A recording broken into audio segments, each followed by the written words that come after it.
I didn't find out my wife was cheating through messages. Not from a late-night call.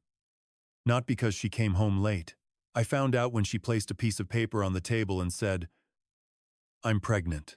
The room went silent. Not normal silence. The kind where your brain is trying to catch up to something your heart already understands. I looked at the paper. 2 clear lines. No mistake. She didn't cry. Didn't shake. Didn't apologize. She just stood there, waiting for my reaction like this was some kind of test. I asked how long. She answered immediately, almost 2 months. No hesitation. 2 months. I repeated it in my head. 2 months. When the last time we were together was over 3 months ago. In that moment I knew. No test needed. No proof needed. I just knew, but I didn't say anything. Didn't ask more. Didn't make a scene. I just nodded slightly and said, "Okay, you might think that makes me weak." It doesn't. I was calculating. 3 days earlier, I had seen something I was never meant to see. She left her phone in the bathroom. The screen lit up with a message. No name. Just an icon. I wasn't going to open it. Seriously. But sometimes, your instincts don't ask for permission, they pull you in. What I found wasn't flirting. Not a secret chat. It was a plan. He still hasn't suspected anything. Stay calm. Wait a little longer. I scrolled. Once things settle, I'll tell him. He'll accept it. He'll accept it. Those words hit harder than any insult ever could. I wasn't a husband in that story. I was the fallback. But what really chilled me wasn't the relationship. It was how they talked about me. No emotion. No guilt. Just strategy. So I didn't confront her. Didn't ask why. Because I understood something very simple in that moment. If you expose it too early, you get one truth. But if you stay quiet, you get the whole system. And I wanted the system. Back to the present, she stood in front of me, pregnant, waiting for me to take responsibility. "What are you going to do?" she asked. It sounded like a normal question. It wasn't. It was a trap. If I got angry, I'd be unstable. If I refused, I'd be irresponsible. If I asked too much, I'd be paranoid. Every path led to me losing.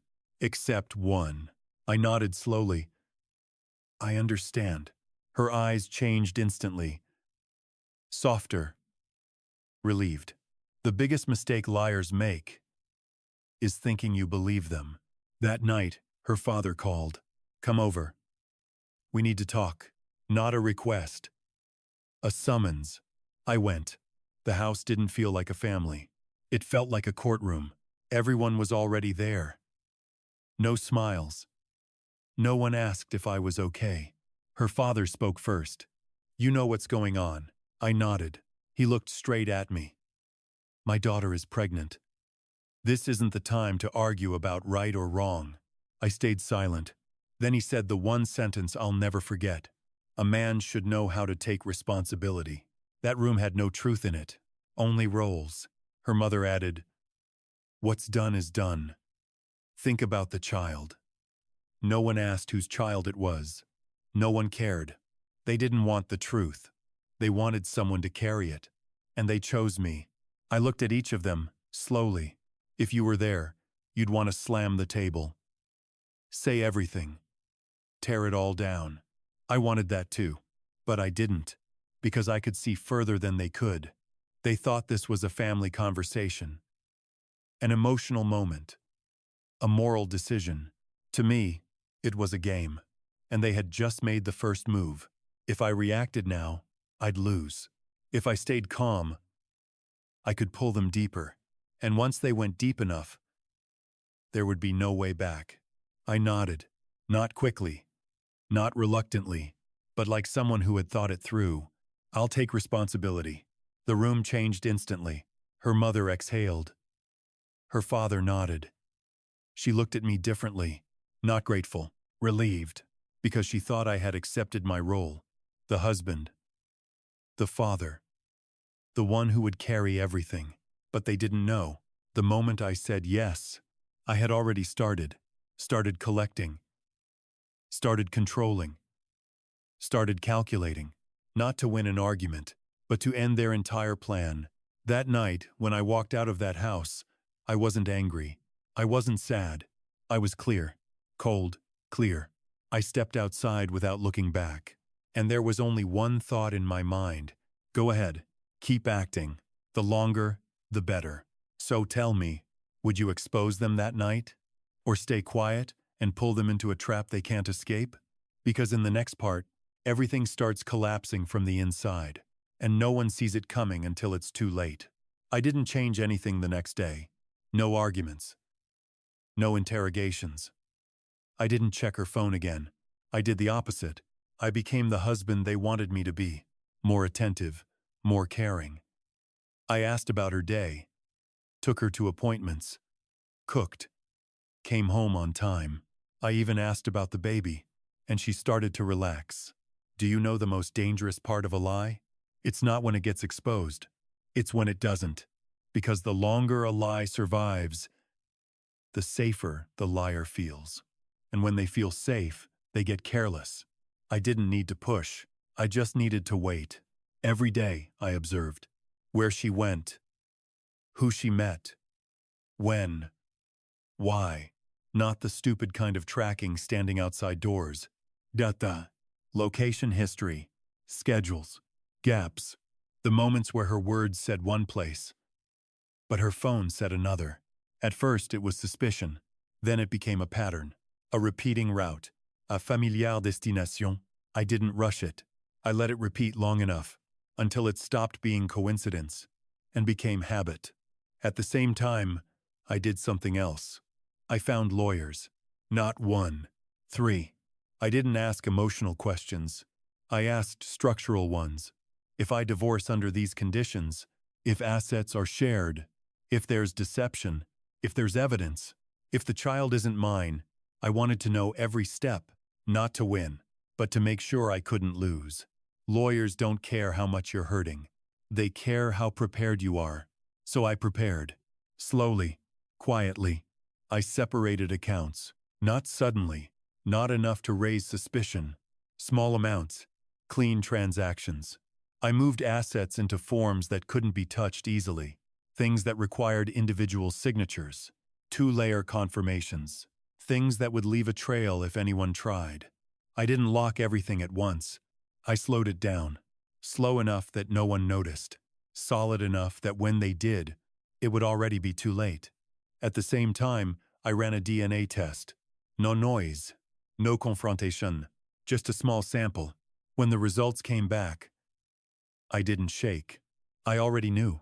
But knowing and confirming are two different things. That paper didn't hurt me. It made me certain. No doubt. No theories. Just truth. Not my child. And still, I did nothing. I waited. Because I didn't just want to prove a lie. I wanted to see the entire system behind it. I went back to the data. Looked deeper. Long calls. Deleted messages that still left timestamps. Small transfers. Not big enough to trigger alarms, but consistent enough to form a stream. I started connecting it. This wasn't just a relationship. It was a plan.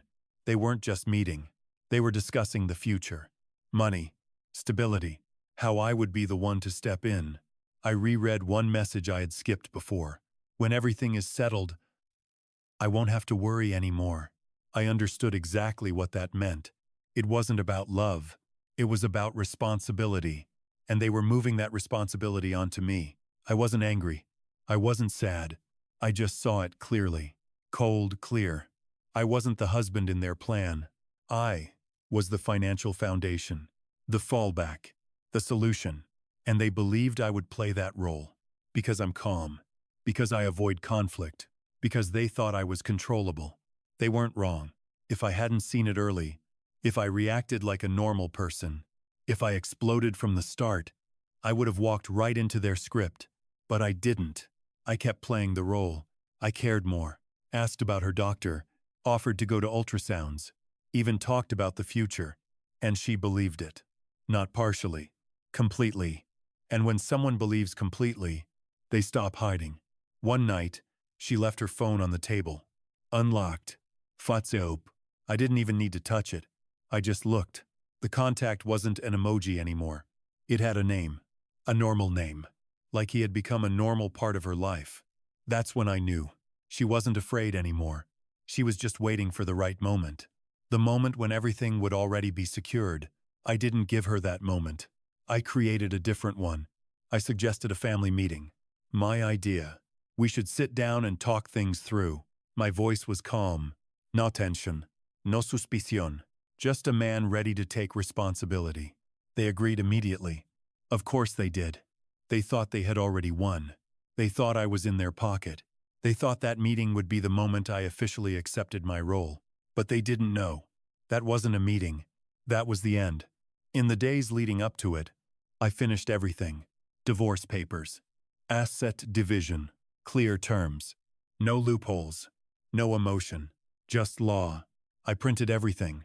Organized it. Nothing missing. Nothing extra. I looked at that stack. Didn't feel anger. Didn't feel sadness. Just closure. A clean ending. No noise. No arguments.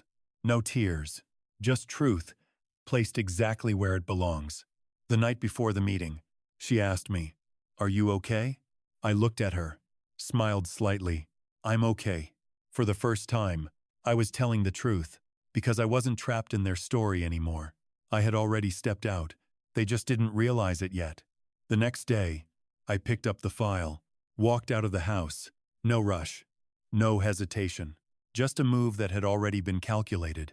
So tell me, would you stop at discovering the truth, or go far enough that no one can ever rewrite it?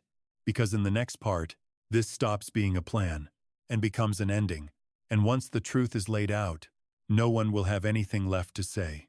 I arrived 10 minutes early, not because I was eager, but because I refused to move at their pace. I wanted them to step into mine. I sat down in that same old living room, same space, same furniture, same arrangement as before. Only one thing was different. This time, I wasn't there to listen. I was there to end it. The door opened. They walked in one by one. Her father, her mother, and finally, her. She looked at me like she was searching for a signal, a sign that I was still playing the role they had written for me. I looked back, calm, no note, no smile, just steady. They sat down. The atmosphere felt identical to last time, except this time, I wasn't the one being cornered. Her father spoke first. That familiar tone. "I'm sure you've thought this through." I didn't respond immediately. I let the silence stretch, long enough for them to feel the need to fill it. He continued, "A man should take responsibility." Same line, same delivery, as if everything had already been decided. I nodded slowly. I've thought it through very carefully. That one sentence made them relax. You could see it. Shoulders dropped. Eyes softened. They thought they were about to hear exactly what they wanted. I placed my hand on the folder in front of me. Didn't open it. Just let it sit there. Something they didn't understand yet. She glanced at it, then back at me. "What are you about to say?" I slid the folder toward them. No explanation. No introduction. Just a simple push. But it was enough to change the air in the room. Her father frowned. He opened it. First page. Divorce papers. He didn't speak. Just stared. But I saw it. The shift. Control. Gone. Only surprise left. Her mother leaned in. She half stood up. "What are you doing?" I didn't answer that. I said one thing. "I'm taking responsibility." Silence. No one spoke. Because they didn't understand yet. Or maybe they did, and just couldn't accept it. I pulled out another sheet. Placed it down. DNA test results. No explanation needed. No words required. That result spoke for itself. No biological connection. No debate. No room for interpretation. Just truth. She looked down. Didn't cry. Didn't speak. Just froze in that moment. Her mother was the first to react. This could be wrong, but her voice lacked certainty. That confidence from before it was gone. I pushed another set of documents forward. Message. Lox. Transaction. Everything. Neatly arranged. Nothing missing. Nothing extra. No emotion. Just data. Her father flipped through the pages. Slowly, and then slower. Because the deeper he went, the less he had left to say. Finally she spoke. You were tracking me? I looked at her. No anger. No accusation. Just an answer. I verified the truth. No argument could stand against that. Because I wasn't arguing. I was concluding. I stood up. Not rushed. Not aggressive. Just on time. You were right, I said. I am a man. I paused. Let every word land. I don't raise another man's child. I don't fund your plan. And I don't stay where I'm treated like an option. No one interrupted. No one pushed back. Because there was nothing left to push back with. They had words. I had proof. And proof doesn't need volume. I looked at her one last time. Not to hold on. Not to blame. Just to close it. You have the right to choose him. But you don't have the right to keep me. That wasn't anger. That was a boundary. Clear. Final. Non-negotiable. I turned. Walked toward the door. No one called my name. No one stopped me. No one apologized. No one explained. Because everything was already clear. I opened the door. Light spilled in. I stepped out. No hesitation. No looking back. I carried less than I came with. Because the heaviest part, I had already left on that table. When the door closed behind me, I didn't feel like I had won. I didn't feel like I had lost. I just felt finished. A clean ending. No noise. No dragging. No loose ends. Just right. So let me ask you, would you confront with emotion? Or end it with preparation? And if you've come this far, would you go back? Or keep walking? Because sometimes the hardest part isn't leaving. It's not turning around. After you finally see the truth.